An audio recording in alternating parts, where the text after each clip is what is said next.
कृष्णा, क्षमा बड़न को चाहिए, छोटन को अपराध।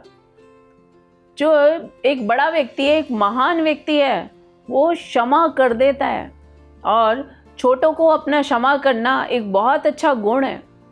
छोटे तो गलती करते रहते हैं, कि महान व्यक्ति और बड़े व्यक्ति का क्या कर्तव्य है, वो अपने बड़प्पन को संभाले, वो अपना बड़प्पन दिखाए और क्षमा कर दे। तो अलग अलग सिचुएशन है, अलग अलग तरह के जगह पे अलग अलग तरह के लोग अलग अलग तरह का व्यवहार करते हैं, तो जिसके कारण मन में कुछ खटास पैदा होती है, कुछ द्वेष पैदा होता है, एक परेशानी पैदा होती है। तो अगर हम क्षमा करना सीखेंगे, दूसरों को माफ़ करना सीखेंगे, तो ये हमारे हृदय को स्वच्छ और शांत रखता है।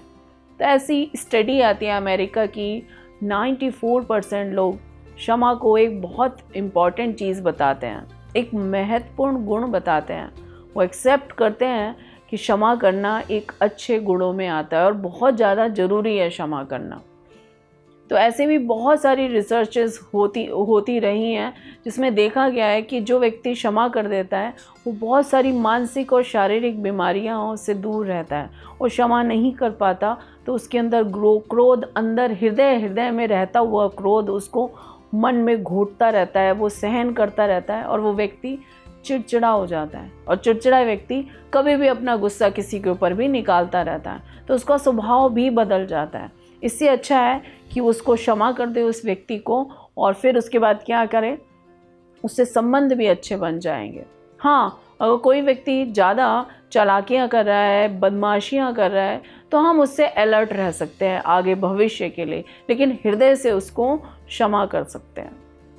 भगवान ने जरासंध से 14 बार युद्ध किया, 14 बार उसको हराया।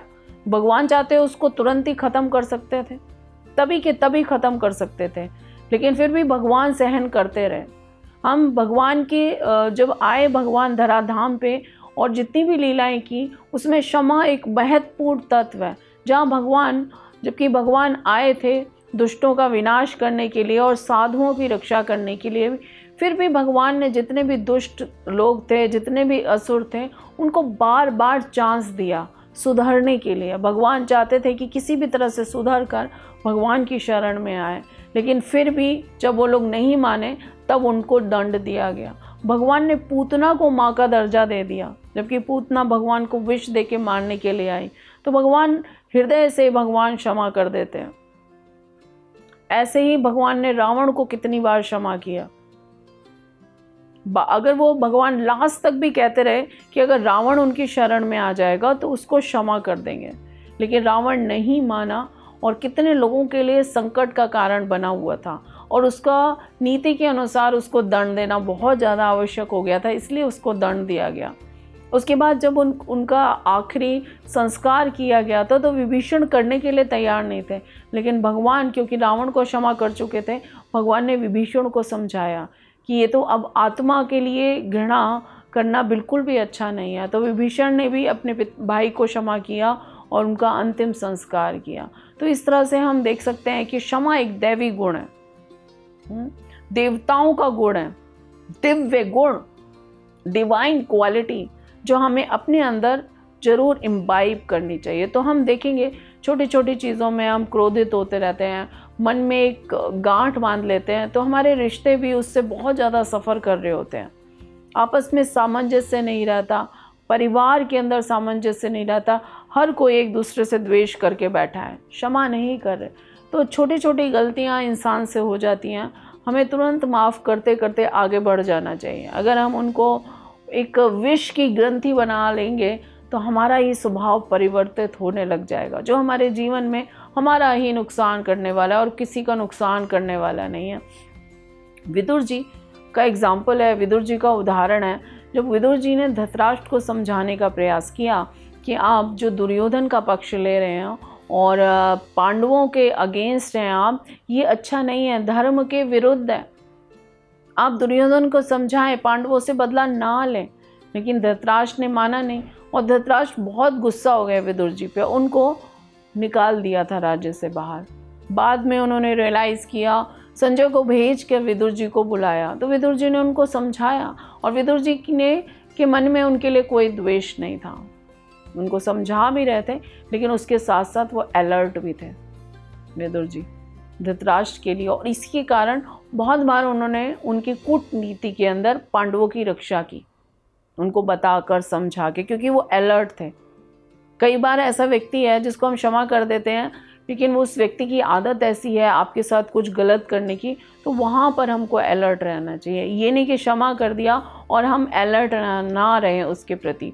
तो कंस 6 पुत्रों के वध कर चुका था।